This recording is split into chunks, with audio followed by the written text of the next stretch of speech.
Riven and the Orianna. But obviously, to me, the crutches are whether Orianna and Riven do well in this comp. Because obviously, if you get towards late game going on, but we're on to our first game here, D-Man. Semi-finals of the Horizon Cup. I am hyped. Can you feel it? Here we go, ladies and gentlemen. Let's see. Do we get any level 1 shenanigans? I very much doubt it. If it were, it would go heavily in favor of DKG to start with. It is all about the tankiness. We are expecting to keep our eyes peeled. Some very interesting dragon lanes. You know, Ziggs Leona versus Orianna Alistair. A little explosive start there with the Riven Zed to begin with as well. So, going to be a very interesting start here. No doubt about it. No major level 1s you can get from an Alistair, obviously, but the Orianna picked up for this particular reason, just able to put a bit of pressure on Ziggs early on. Ziggs usually likes to get lane prio and just push waves from the very get-go, but Orianna kind of stops that in its tracks. And this is something that we saw Europe kind of pioneer as an answer. It was Game Lord specifically that tried to pioneer this as an answer in the bot lane. They were a team that were very, very keen to run these types of AP carries as an answer to Ziggs overall. And I'm loving this right now from Team Secret. Super aggressive bot lane. Both of them, aggressive top, aggressive mid, everybody sort of chest stomping, as it were, trying to get their prowess set. Who is the stronger? No doubt these guys would have scrimmed each other. They've all been in and around Singapore for, well, what would be probably close to a month by now. They've certainly been practicing hard, and you know, the Southeast Asia and China region certainly not too far apart from one another, would be able to practice as well. But here we go. We've been talking about this. Obviously, we're mentioning about the shifting. You got to keep your eyes on the jungle paths of Trevor, and Hueba. Very interested to see how this one's going to work out, though. We're going to keep seeing whether they do support each other, whether they go with any of that vertical split. That's a great pulverize, but it may well cost James here. Almost got locked up in the chain. And we have a potential 2v2 with a rotation upcoming from Emo. Trevor is here. This is not what you want to get locked into as Team Seeker very early on. I don't think you want these early fights. Emo doing a very good job at completely zoning them out there. That's going to be James surely focused on. The Zenith Blade goes in. Oh, it's a messy one, that's for sure. But it could go heavily in DKG's way. They do get themselves a 2-for-1, sorry, because they lost Emo. I really, really didn't think that you want to take that fight as Team Secret. Your Orianna, she's very good, like early lane aggression, but she does struggle in terms of that damage towards level 4 and 5. You need those items to back you up. Tatsuri was the only brawler that I think was going to be strong in the smaller skirmishes. Let's have a look at the Axe replay here. You can see again, Quiva jumps in, bakes himself out, and obviously Tatsuri doesn't commit because Emo's there. I think Tatsuri maybe could have committed, and that might have, you know, given a bit more of an edge. But this engage from James, you have to respect how tanky the Leona can get with her Sunlight and with her second ability. Just gives her so many early resistances, especially because you've got it at level 2 when you are level 4. And I just think the brawling power of DKG at this stage of the game in the smaller skirmishes was much, much stronger, and you have to respect that.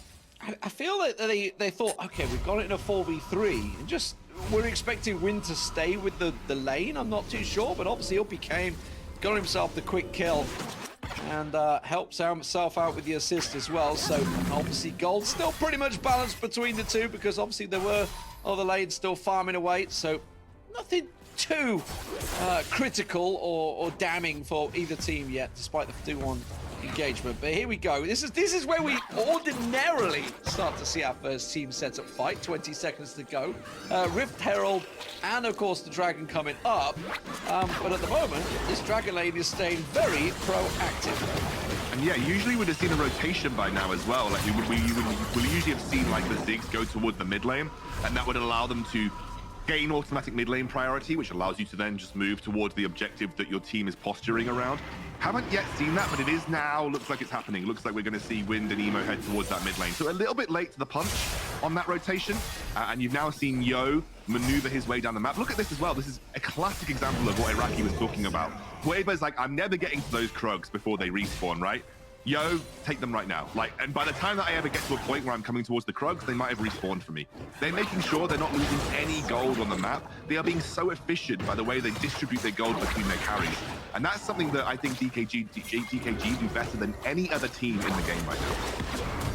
Decent pull price, but it is only on Leona. Already had the shield up, so Emo not taking too much damage. It does mean we have the explosive mid laners now down in the Dragon lane, and that has come very much in the favor of THANKYOU. Yo's going to have to send back. They are going to try and finish off this Rift Herald quickly, but Trevor's coming in. Is he going to be able to smite it? No, doesn't get there in time. Quaver manages to get the smite off. Chewie now the focus. Hammers doing a fantastic job of trying to get them out, but they are outnumbered in the pit. DKG choose to disengage. They got themselves a Herald. They got themselves the kill on Trevor.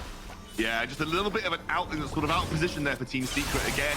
They need to be set up really well. Oh, Chewie! He is gone. Oh, Yo just picked something back up there. I love that he had that ultimate still available. Didn't bother expending it versus THANKYOU. Didn't knows that he can go into a 1v1 versus THANKYOU and be out of position. This was just a little bit awkward from Team Secret. They were completely split here. You can see the Trevor completely isolated by himself in that Rift Herald pit. Takes a load of damage from Quaver before he even gets into the middle of the team fight. Really, you want Azar to be setting up when he's got that dominance flowing on the Renekton, but unfortunately, it was just very disjointed from Team Secret. They need to play a very grouped up front-to-back style if they want to deal with DKG in these smaller skirmishes. Remember, talked about how strong Team Secret's teamfight is, but they do need the correct setup to make it work. And right now, DKG are punishing even the smallest micro out of positions that we're seeing from Team Secret.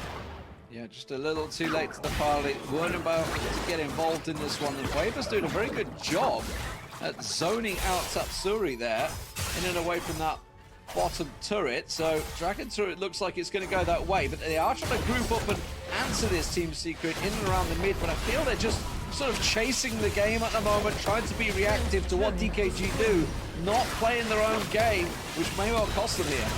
The only problem that I think I see with Team Secret's comp, over anything else, is the fact that Chewie really is the linchpin of the comp, right? For the real late game threat to come through, you're basically playing how hard can we protect Chewie, and if Chewie gets strong enough, we have all this front line so that Oriana can consistently pump out damage throughout these team fights, and if we're able to just collapse around her, there's no real way that DKG are going to be able to kill her easily, especially once she has that stasis to kind of prevent Yo's damage coming through. So that's the only problem that I have for Team Secret, and obviously because THANKYOU hasn't exactly snowballed here, I think that their side lane pressure and their ability for THANKYOU to flex in this Riven is a little limited right now. So Team Secret's falling 4,000 gold behind. Chewie is not accelerating. He's actually about 1,300 down. And THANKYOU is in trouble. I was talking about the taste of fear. Well, there it is, ladies and gentlemen. We know Quaver can be a scary carry, and he gets things going. I tell you what, diving on a Zed on a turret, that is a dangerous, dangerous thing to do. He's so mobile, so maneuverable, and they couldn't do anything about it. You could see they were desperate to make a cross-map play. Honestly, Quaver, he's just too good, man. Every opportunity that Quaver finds just to find that slight opening in the armor, the slight weakness to exploit, and he is there, ready to do it. Team Secret out of sorts on map. Their vision is just a little bit lackluster right now, and Quaver is walking through the enemy jungle and exploiting it. 3-man knockup could be enough. Quaver has to jump away. Emo jumps away. YK is going to get caught up in the process, but he is a Garrett, a big tanky machine. And while they did get what was one of the perfect executions, they get nothing for it. They had both gargoyle enchants on Emo and YK, and they were too hard to burst out. And I think right now, DKG, again, we've talked about it, they're so good at accelerating gold in the early game that even if their comp might not look like it can team fight, at this stage in the game, you have what we call gold advantage team fights. And that's just where you can have the worst team fight comp in the world. And yes, your Kha'Zix shouldn't be able to function versus a Renekton, a Nunu, a Riven. But because he's so bloody fed, it doesn't matter. He can do what he wants. And Quaver goes where he pleases pretty much all the time. He's doing so much damage already. He's looking scary. He's just going to chase down that cow. He wants a bit of beef, that's for sure, but he's not going to find it. Will get himself a second one. And Nunu will take a big chomp on Willem, and away he goes to the mid. What I really find interesting about the priority and levels on evolutions for the Kha'Zix and Quaver as well is that he's gone for the Void Spikes evolution really early on. That is an evolution that you'll choose if you are looking to be more teamfight orientated. You're looking to be a bit more effective in these teamfight situations. And Quaver said, well, okay, we're doing so well. I actually think that we can take them on in the 5v5 right now. And he's gone for that evolution specifically so that he is just more effective with his gold in these teamfight scenarios. It's working out so far. We were wondering which and where they were going to find their targets, but at the moment, Team Secret are just found wanting. The second Rift Herald was picked up with ease. DKG not even contested. They Second dragon's going to come up. This may well be an engagement they want to go for, but I don't think they're in a position to. All 5 members are in and around here. But look at DKG. They go where they please. They're just running through. It's actually James. They know that James is the main engager. And yeah, he's going to have to pop everything to keep himself alive. And they're just bullying back. Gonna get the Eclipse up on Emo. He should be able to escape here with the Gargoyles too. Taken down low, but he will be fine there, D-Man. But Trevor wants it. Oh my God, they're turning back around. And in comes Yo. Yo getting the damage down, and it's going to be YK that will pick himself up the kill onto Trevor. And now they're turn and run. Yo wants more. Weber just saying, guys, the dragon's up. Just back away. I got to go get the dragon. 10k gold lead at 10 minutes. You're looking at the finest team in Southeast Asia being mauled by DKG. This is not close. I don't want to put up any false pretenses here. This is a rollicking by DKG. I don't want to, like, be too harsh, but didn't the game only release a couple of months ago in China? I mean, I'm just saying. They've got plenty of experience from past mobile titles. Trust me, they are very experienced mobile MOBA players in the Chinese scene, and I think DKG have had a lot of transferable skills. Let's say that it has been exciting to watch this region just very quickly get away. But Weber may be overextended. You can't lock him down. He'll just turn it back on you, and in comes the rest of the team. Zenith's playing locking down Trevor there. Hammers in all sorts of trouble, and those void spikes, I tell you what, they took half the health off Chewie straight away, and this is just going to be a full tower dive. Have they gone a little too far here? They are tanking without the minions. They do throw down the Rift Herald to keep themselves alive, but they are going 2 towers in, and Yo will still get himself the kill and the tower. I love how Yo is absolutely styling on Zed, but that is such a Tatsuri pick as well. Like, they drafted it so early on, as they denied it really from Tatsuri, and Yo is absolutely styling on it. Like, he's showing he's just as good as Zed as Tatsuri is. 202, but he's got a huge amount of gold, hasn't died, and had some big impacts, but really the name of the game once more is Weber. You cannot talk about DKG without talking about Weber, and again, you think he's caught out here. He's so aggressively pushing for this drop to deny as many resources as possible, and like you said, pops the camouflage, jumps back in, takes down the Nunu, who's been absolutely slaughtered in the jungle. Trevor has not had an impact whatsoever.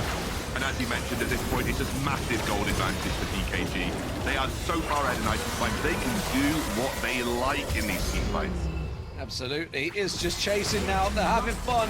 And, I mean, while they're having fun, they are also making a bit of a statement here. Oh, YK getting caught under the tower, as is Emo, but they can see Yo goes in. He might be able to clean up. Gets 1. Can he get 2? Asa goes down, and then he's going to get picked off by Weber. And they are styling. And this is almost a mentality check, if anything, coming out from DKG, just saying, this is what we can do to you in game 1. Just imagine how it's going to be in game 2, getting in the minds of Team Secret. Can I be real honest with you? This is what we call in Wild Rift throwing a Rift Scuttler. This game was just like, Team Secret did not need to fight Rift Scuttle, okay? You have a Nunu. Nunu is not a 1v1 champion. He's not supposed to brawl. He's just supposed to, like, happily farm away and become a bit of a tanky beast in the mid game, right? This is a game that Team Secret could have very happily said, you have bottom scuttle, we'll take top scuttle. Gentleman's agreement. And they kind of didn't. And I think that gave Weber a platform to just run away with the game. Of course, like the Rift Herald fight was another big one where you threw a Rift Herald there. That was just, again, a poorly coordinated engage from Team Secret. But I feel like they've made incorrect decisions from about 3 minutes into the game right here. Yeah, so obviously we had a lot of discussions yesterday. I'll get back to that in a moment. YK may well go down here for the first time. Can they get him picked off? Yes, they do. YK goes down, but in comes the rest of the team. And look at that massive damage spike. I think that was a single combo from Yo there that just took all of them down. Impactful. While they do get a single kill, it is going to be another T2 turret going down. And we're on to the final inhibitor turret here. And that's all that's left here for Team Secret. A glimmer of hope. Not really. 18,000 gold down. I don't think there's any coming back from this. No. I would like to say so, but when you're 2 inhibitors down and you can't even get into your own jungle right now, you are being starved of resources left, right, and center. It's a bit of a rough spot, and you can see Yo just like haunting taunting Team Secret right here. It's going to be the third dragon of the game, uncontested over to DKG. The Baron is up if they really want it to. It's a slaughtering by DKG. 15k gold on our boy Weber. Yeah, he's been involved in almost everything. 5-0-5. Hammers getting focused. YK in there. Mega Inferno Bomb follows, and in goes Weber. Looking in for Hammers. Trevor taken low. He's going to be the next focus. He gets dived on the Nexus. Doesn't matter where you go. Is he going to catch him with the fountain? No. Azza tries to get away. That's Azza, by the way, the hero, effectively, of many games. Just unable to do anything here on the Nexus. They're trying to go in now, a bit of an overextension. I think they stuck around a little too long, but I don't think they're going to be able to dive much deeper than that. And Trevor realizes it. They got a 1 kill out of it, but they did not lose the turret. Oh, no! Yo, you're not allowed to do that. He's just like, guys, there's more minions. I'm going in again. Oh, no, yo, that was disgusting. Got the Baron up if they really wanted. DKG feel like they're toying with their food a little bit when we're looking at a 20k gold lead. I'd love to get some stats of whether this is the single biggest active gold lead that we've had in a game in the Horizon Cup, because this feels like a lot. Absolutely. We were looking at, shifting and patterns and sort of setups, but honestly, as you mentioned, obviously outside of the Scuttle Crab, which is the first time, in fairness, I think we've seen a fight for a Scuttle Crab so far. It normally is a sort of a posturing around the Rift Herald to start with, or the Dragon, depending on where they go, but there really wasn't much posturing involved. It was simply Team Secret walking in too late, DKG picking it up. And I'm never going to question what Weber's going to do, because, even on a Kha'Zix in what really is a comp that he shouldn't be getting kills on Azza, on Trevor, maybe even on Tatsuri, I would argue, and Hammers. I would say Chewie is probably the easiest target for them, but it's just not there. They're chasing Yo down on the bot lane here. Meanwhile, they're taking Baron. Now they're like, oh, guys, he's just got the Baron buff. We're in trouble. I think Team Secret are very well aware that they're probably not winning right now, so they're trying to get Yo down and give him his first death. Can they get him? Can they stop him? It looks like they should be able to. He turns it back around and he gets away. And in comes the rest of the team. Oh no, they threw the kitchen sink at him and he just laughed like a plumber. Look at Weber in the base. Minions chiming in. Dominant game from DKG. Easy as that. Game 1 goes the way of DKG. And they sit there, well, pretty casual. A, B, C, D. Alphabet, the singles.